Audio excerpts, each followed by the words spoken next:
Hello there. What is going on, everyone? Today we're going to be looking at the Harrow title for the Victory class Star Destroyer. Now, Harrow is a brand new title coming in Rebellion in the Rim, the campaign expansion for Star Wars Armada.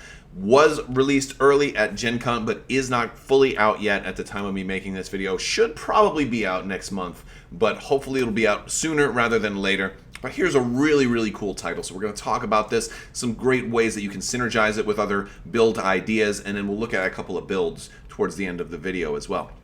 Also, I do want to remind you guys, in case you hadn't heard, there is a huge new giveaway going on right now. It's for a $100 Amazon gift card. All you have to do is be a subscriber and leave a comment on this or one of my videos. $100 gift card would be a great way to get you into the game. If you don't play Armada already, that gets you a core set, possibly plus more if you get it on sale. Or if you're playing other games like Legion or whatever, you can get a core set, a Clone Wars core set for that. Use or put it towards maybe one of the new ships that are coming out. There's a lot you put it towards whatever you want, but it's there to help you and your gaming needs. So that being said, let's jump into the Harrow. So very cool title to address one of the weaknesses of the Victory, potentially two of the weaknesses of the Victory, but really it addresses the Victory's mobility. The Victory's mobility has always been terrible. If we look at their maneuvers there, they've got only one yaw for speed 1 and only one yaw for speed 2 in the second. In the first one, they can't even move at all. So first off, they're restricted by only speed 2, which is a bummer. And then they're also restricted by only having one yaw no matter what they're doing. They're almost as bad as a Super Star Destroyer when it comes to movement, which is why a lot of people started using Victories a little bit more once Jerjerrod came out as a commander, is he would let you take damage in order to get more yaw. Well, this title is allowing you to get more yaw just if you're doing anytime you're doing a speed 1 maneuver, which is awesome, and because you don't have to take damage, and it's built in there, and it also allows you to take whatever commander you want. So if you wanted Screed in there to force your black die crits, if you wanted Vader in there for rerolls, if you wanted Mahdi in there for hull, whatever you wanted to do along those lines, you're able to do here now without being stuck taking Jerjerrod. It makes for a really great standalone Victory. Gives it also the option to take that support team, which is really cool, because support team is something that can do a lot of things that the Victory never had available to it. And a lot of support team stuff involves movement. So we're going to talk a little bit more about that. Also, I do want to point out, for gain 1 additional support team, you don't have a support team anyway on the Victory, but they're using the term additional now because anytime it's an extra upgrade, they're calling it additional, regardless of whether or not you already had one. I think that's good future-proofing. Maybe in case someday another officer comes around and gives you a slot like that, it won't be like, oh, well, it doesn't matter if additional is included or not, but they're using the terms additional now, kind of like across the board for anything that adds an upgrade. So it makes sense to me. So in case there was any confusion, it doesn't imply that you already have one from some other means. All right, so what else would we want to do with the Harrow? Like, which version of the ship? You've got the Vic-2 and the Vic-1. Well, I personally like it better on the Vic-1. Now, the reason for that is I feel like the Vic-2 has had more fixes than the Vic-1 has had. The Vic-2 has things like disposable capacitors, and the real problem is the Vic is deadly in the front arc, but not so deadly everywhere else. It's very mediocre everywhere else, but the front arc is where it really wants to get you. And the Vic-2 with the blue and red dice have a bigger front arc because they can hit you in that farther range. They have a lot wider of a footprint that they can hit you. And then if you look at disposable capacitors on the Vic-2, it extends the blue dice out to long range. The Vic-2 has a huge footprint that it can be deadly in and doesn't really need all that extra maneuverability. It can still be very effective without the maneuverability granted by Harrow. Whereas if you compare that to the Vic-1, which its kill box is much smaller, very tiny, pardon the voices, but it's a very tiny kill box where it wants to have you in this front arc of only range 1 to get all those the red and black dice, because the black dice are only going to be useful at range 1. And there's nothing to extend the range of those black dice for the Victory. So the Victory is better suited by keeping you in that front arc, because most ships, by the time they close to range 1 with you, can outmaneuver you and totally avoid your front arc. And then for 2, being able to enhance your speed through that support team is really going to help you as well. So I think there's a lot of really good uses for the Vic-1, and we'll explore some upgrades that can enhance it as well as some builds towards the end. So what will you put in the support team? And that really is the question. There's a couple of, I think there's some obvious choices, but there's some cool ones. We also, like for example, we get a new support team called Auxilary Shields Team. This one is really nice if you want your Vic to be tanky and have a little more shields than otherwise would have had. Because, hey, the Vic has only one brace, but it has 2 redirects. And if you really want to make good use of those shields, well, you can start off the game while you're going slow. You're probably going to be out of range, right? Start off doing some engineering commands. Increase your shields up to 4 on the sides. Now you've got 3, 4, and only 1. It also helps reinforce your weak rear. In case somebody is able to flank you, you can easily redirect shields to your sides, which will now have 4. It's very great. So you start off with an engineering command. You can kind of fill those out a little bit more and kind of start off doing well in that regard. And plus, since you have an engineering value of 4, you can just first turn engineering, shield, shield. Boom, done. Totally maxed out, no problem. That will mean you're not doing a nav on the first turn, but if you deploy it at speed 1, you're going to have all the mobility that you want anyway. Now, that's an option, especially maybe if it's your flagship and you want to keep it safe. That's a cool option. Hey, nothing wrong with that. But I think maybe the better option in this case would be engine techs. This is the one that I think everybody always wished they could have put on the Vic, and now you finally can. It's expensive at 8 points, but anytime you're doing a nav command, it also allows you to do an extra speed 1 maneuver after you finish. Now, if you are currently at speed 1 and do a nav command, you're actually going to be able to take 2 yaw, a doubled 2 yaw, which is great and allows you a lot of flexibility, and I love that. It's giving you several decent options here, and of course, you don't have to take the damage that Gergerod would give you to do this, which is also really nice. But additionally, this can let you go up to speed 3 if you're at speed 2. You can do your normal 2 command, your normal 2 speed move, and then get an extra one. Just gives you a ton of flexibility. And if you are a black dice ship that wants to close on the enemy, this is going to be a great option for you. I really like engine techs, specifically on the Vic 1. Now, if you are running this Vic 1 with engine techs, you're probably going to want things like ordnance experts, so you can re-roll your black dice, making those black dice more of a threat. You probably want some kind of ordnance upgrade, with like a black crit ordnance upgrade, like assault protons or assault concussions, something like that.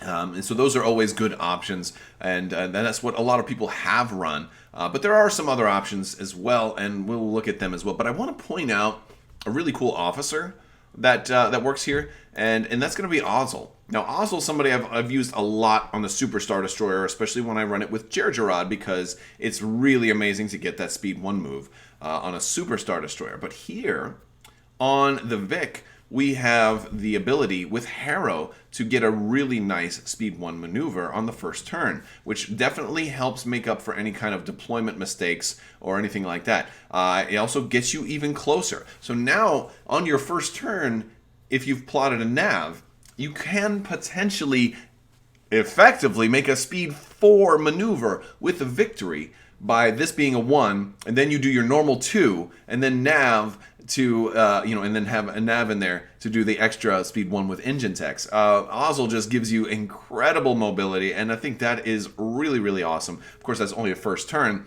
but Auxil also has the ability, if you're using the new Darth Vader officer that came with the Super Star Destroyer on another ship, you can then choke out Auxil to re-roll dice at another point. So Auxil's pulling double duty if you have Vader in your fleet, the officer version of Vader, which I think counts for something, because that's just fun. And he's cheap. He's only 2 points. But to give you that kind of flexibility with a black dice victory, oh, man. So speaking of a black dice victory, here's a sample build that I put together of something that I might want to run on a black dice victory. Now, in this case, I will first point out above me, you'll see I'm not running a black die crit. I'm using expanded launchers, which is expensive and is increasing my front by 2 black dice. This is giving me 5 black dice in the front.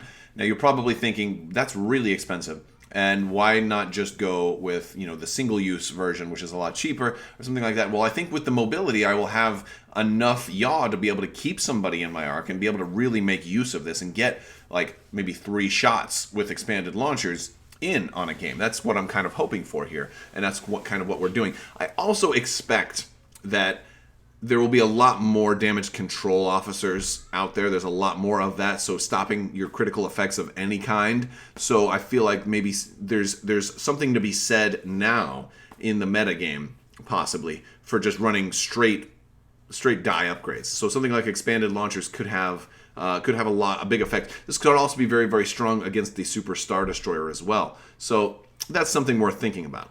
So we start off with Auxil, again, to get that extra mobility. Ordnance Experts is going to be almost an auto-include on a Victory 1. I put quad laser turrets on here just as something to fill out. Like, you don't really have to have anything there. You might want to save the points. But just giving you counter ones, just extra dice that you can roll against squadrons that are going to want to get in your way. Now, expanded launchers and XI7 are really the two that are going to work together very, very well. So this means when I do close into close range with you, I'm going to have 5 black dice and 3 red dice. So I'm going to have 8 dice if I happen to have a concentrate fire command planned, which is possible. Now, we don't have a commander here, but this might even be an argument for people like Tarkin to give out tokens, because maybe I do want to run concentrate fire, or maybe I want to run engineering to help keep me alive, but I want those nav tokens from Tarkin so I can continue to trigger engine techs. Maybe when I get past speed 2, like once I start to close the distance and I no longer need to go speed 2, I'll spend that token, slow down to speed 1, I can turn and then turn again. I can start making 90-degree turns at that point without even having to spend the nav dial, because I won't even need the nav command. So here's a point where the nav command token will be so much better than the nav command dial, because I won't need the effect of the dial. So, Tarkin might see some life again on board a ship like this, or maybe supporting a ship like this. But expanded launchers with rerolls could give me, you're looking at possibly 10 damage just out of your black dice. And if you do have Vader out there to reroll with Auxil as well, you can reroll some of your reds.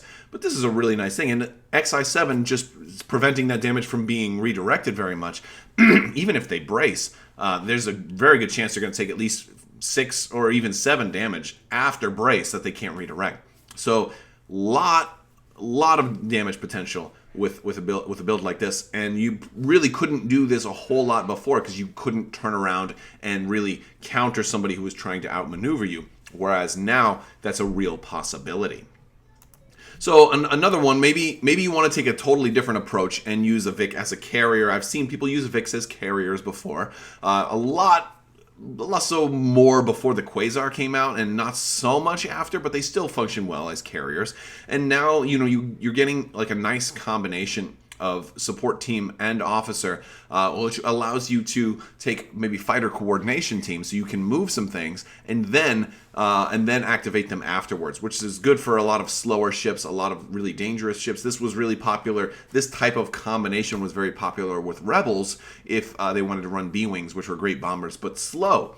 So this allows you to move and then activate. And so I have enhanced hangar bay on here as well. So we'll have a squadron value of 4. And then, of course, we put flight controllers on there, because this isn't a ship that really needs gunnery teams, since we're not trying to be the attack ship primarily. We're trying to do damage with probably bombers, presumably bombers that we're going to activate. So this is just one option that kind of enhances the Vic's carrier ability while using Harrow. Now, another option is if you wanted to go really tanky. So in this case, I did put the Auxilary Shields team on there, but there's other options as well, as like you can increase your engineering value potentially. So we could go up to potentially an engineering value of 5 on a Vic if we wanted to do that. But I like the Auxilary Shields team, kind of letting us start off with 4 shields on the side.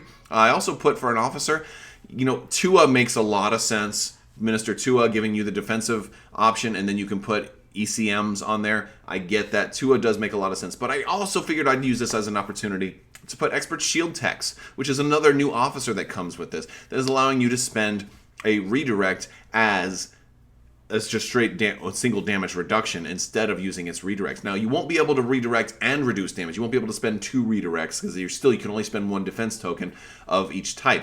So you wouldn't be able to spend 2 redirects regardless of what effect they were doing. But when those shields are gone, and that will happen at some point, the shields will eventually go away. This gives you great use for those redirects. In a game that's only 6 turns long, your shields are only going to last so long. And Expert Shield Tech is a card that is going to be amazing on turn 5 or 6 of a game if that Vic still survives. And with Mahdi at the helm, it very well may with 10 hull and lots of shields. So here's a cool kind of look to do that. Now I also put proximity mines on there so you can kind of drop a couple of mines out, and that can also be kind of defensive if you're putting them maybe on the flank, or if you expect your opponent is going to approach from this particular way, you can put those over there to kind of protect your sides.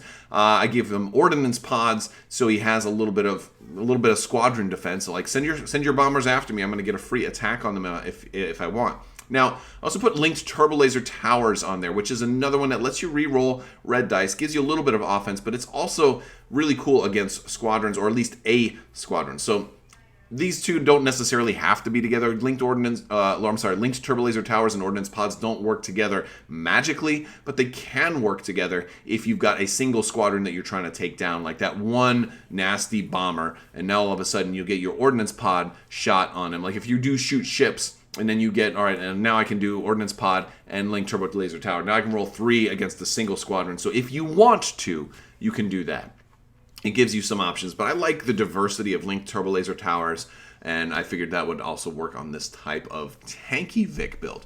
There's another one, like if you do want to run it on a Vic 2, how might you do that? So here I decided, you know what, we can do it on a Vic 2. Let's try and see what we could do, because again, a Vic 2 probably doesn't need engine techs and that extra mobility as much, but maybe they do. Maybe you want to start them farther away. You'll use engine techs here to help close the gap, and again, you might need some other ship passing tokens to it, because here's an example where I might want to run concentrate fire and really line up a super fantastic front arc shot, and this is going to help me do that. This can give you a great front arc shot with a lot of rerolls, but engine techs and with that on Harrow is going to help you line that up a little bit better. So here we have, assuming that we'll be doing a concentrate fire on like maybe round 2 or 3 or both, I've given it spinal armament and disposable capacitors, so we will be able to, when we get that long range shot, we're going to have 4 red,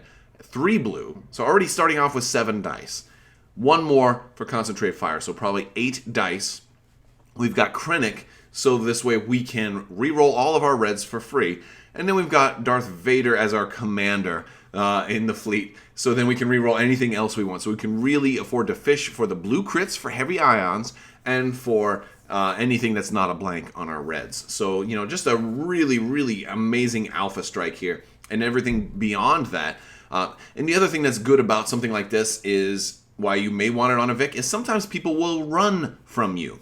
Sometimes people will run from you and you need to chase somebody down. Something a Vic could never have done. And here, this is great for chasing down another ship, because you will be able to still be very threatening at long range. So if you're able to chase somebody down and just barely get them at long range as they're running away, sometimes it's the last ship of an enemy and they want to just take that lifeboat and run away so that they're not tabled, you can try to go for that victory. And try to get go for that 400 points by getting that last ship, and they will be very effective at long range. The reason I put Krennic and Vader both together is just because Krennic is virtually useless when they do close the gap and they get to close range with you. So then we still have Vader, so we still have some rerolls.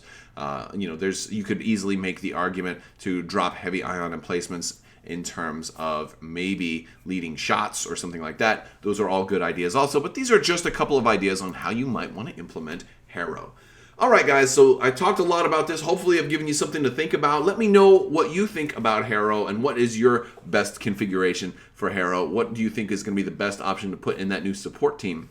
And what title are you most looking forward to in Rebellion in the Rim? Alright guys, that's all I've got for you today. I want to thank you all so much for watching. I also want to thank my patrons on Patreon. You guys are amazing, and you definitely help make this all possible. Thanking you so much for your continued support. And if you're interested in joining the team and helping support this channel on Patreon, there are links down in the description below for all of that stuff. I want to thank you guys so much, and as always, have a great day.